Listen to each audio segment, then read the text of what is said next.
And he said, "What's that?" And I said, "Well, Bordeaux does it. Wine Spectator does it. We should do it too. Invite."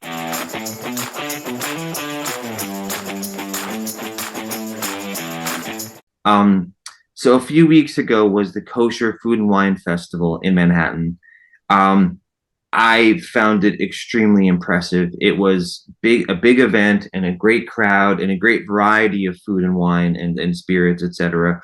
And if you could just tell us a bit about how you were involved and what your experience was like, both from behind the scenes as well as just walking around. I don't know if you probably had time to be a consumer at all that day, but what was your role like and how did you feel about it? About 20 years ago, because I don't want to give away too much of my age here. No, about 27 years ago, I'm guessing. Remember, I came from the non-kosher field, Right. and there were always wine festivals. Yes. And I said to David Herzog at the time, who was our CEO at the time, he's now our chairman, and his son Morty has taken over as the CEO. I said, David, why don't we do a wine festival? And he said, "What's that?" And I said, "Well, Bordeaux does it. Wine Spectator does it. We should do it too. Invite a bunch of restaurants." And, that first year, we did it at the Jewish Museum in Lower Manhattan, Holocaust Museum in Lower Manhattan.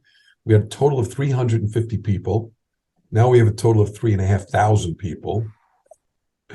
And, we were like biting our nails thinking, boy, is anybody going to ever come to this? Well, today we sell out well in advance. We now have somewhere about 50 different wineries, if not more, maybe 60, 70. And the winemakers come in and we have consumers have flown in from as far away as Canada and Wow. even California and even Latin America. A few sprinkling from even Europe just to see the wines and to talk to the winemakers. And we have about 12 different restaurants that offer their food. So it's just a wonderful experience for people to actually talk to the winemakers, taste the wines. It's just an absolute wonderful. We've grown from 350 people, like I said, gosh, know how many years ago, to over 3,000. That's remarkable. And yeah, I mean, I guess the challenge I always have is you just never quite know what an experience will be like until you walk in because I've been to events I was expecting to be like yours was, and they end up being surprisingly modest. And I've been to ones that just my eyes widen and I go, my gosh, putting this together and the people and the passion and the expertise. And the beautiful thing about it was speaking about how you mentioned the winemakers were there in person. Sometimes there's festivals, I'm sure you may have produced, but you certainly have been to them where they feel rushed, where it feels like there's nine hands with glasses reaching out and the person's so busy pouring the amount of times I could have two, three, four questions, and the crowd is there, but it's just there's something about the energy of that room and the vibe of that room. And I think without getting too much into the weeds of it, I feel like how it was designed and the fact that the wines are on the perimeter. But by the time you got to the second half of the room, and I mean this in a good way, there was just so many more booths of wine that I felt like it just was spread out in such a nice way that you had the opportunity to have meaningful conversation with the winemakers and they felt the space and the time to actually respond and engage. And it wasn't just here's your 2 ounces next, here's your 2 ounces next. It really there were times where people there were asking how did you like the Pinot better or the Cab better? What let me tell you more about it. And so you really just created a scenario where it was not just a variety of wine and a quantity of wine, but the conversation it was there. It was allowed to be there. So cheers and thank you. And We do something a little different than I believe any other wine event. Mhm. That is that we insist that the winemaker not pour. we actually hire hundreds of designated pourers with experience, so that the winemaker actually often is standing on the other side of the table, not behind where they pour, and has the time to interact. You like that wine, so the pourer will pour you his Pinot Noir, and then he has the time, instead of reaching for somebody else who's bugging him, well, can I have that Pinot Noir too, like you just said? He has the time to talk to you while the pourer is pouring the Pinot Noir for the second person. And we insist on it. We don't allow, there's a halakhic, a religious reason in some cases for this, but mainly it's really a great way to allow, for the first time at a wine experience, an event, for the winemaker to focus on talking to his end consumer, whether it be the retailer or the restaurateur or the actual guy or girl who takes it home. You can tell them it's such a stark difference. And I have to wonder, because I think most winemakers may not have that opportunity, that experience at other festivals. So I can absolutely see why a winemaker would go out of their way to be at this festival and pour at this festival or this event, because, as you just said, it's so important. So often they are just pouring 18 glasses at a time. So just know, from a consumer point of view, it's so unique and so appreciated, and it really allowed for some meaningful conversations to happen, and some, I'm not sure educational, but that seems too strict of a word, too formal. But I definitely tasted and learned more about wine at that event than most events. So thank you for being so meaningful about that and noticing it. Segueing to the wines themselves that are being poured, do you have, I don't say any favorites, because I'm sure, much like kids, they're all your favorite. But if you were going to point out any wines there, can you walk us through two or three, talk about taste profile or the winery itself or pairings, and kind of tell us what your highlights were from that specific event? Okay, so first of all, as you said, if I mention one child above the other, boy, are those other children going to get pissed, Fair So I'm still going to do it anyway. But enough. I'm going to do it anyway, but keep that in mind. I love them all, and the truth is, I do love them all, even the ones I don't drink, because I know how much effort, time, and how much people, even if it's not my profile, how much people love Bartonor Moscato, as an example. Okay, but having said that, I think it's important to point out that there are major Grand Crus and Premier Cru wines that we've partnered with. So, for example, Las Combes, Giscourt, Ponte Canet. These are non-kosher, very high-end, very Premier Cru wineries. The Rothschild family of wines that have partnered with us, Léoville, that have partnered with us to make kosher cuvées. So there's an example of just another example of how judge the wine by the wine, whether it's kosher or not.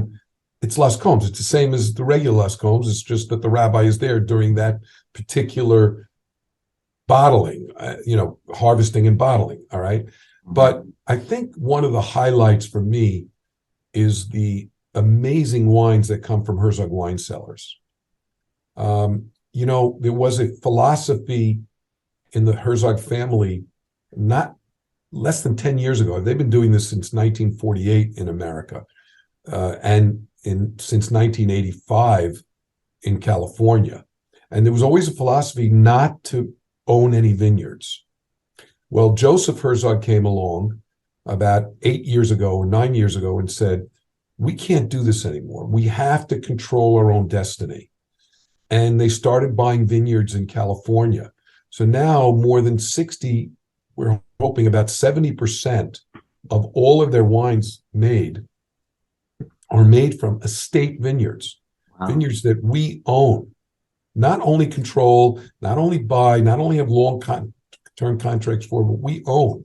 And so the quality is totally vertically integrated, so that, our Baron Herzog, I love what Morty Herzog, our CEO, once said.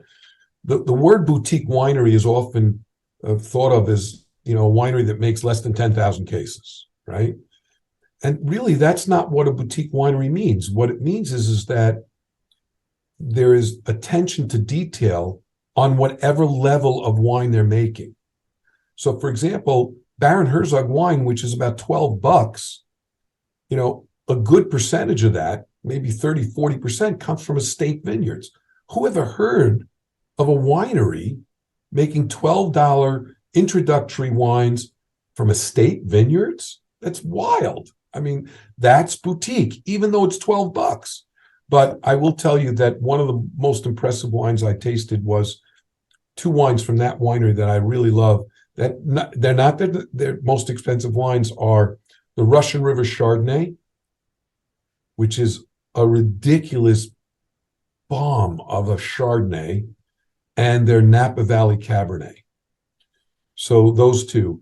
I think one of the amazing wines is from France is a wine called Pontet Canet, which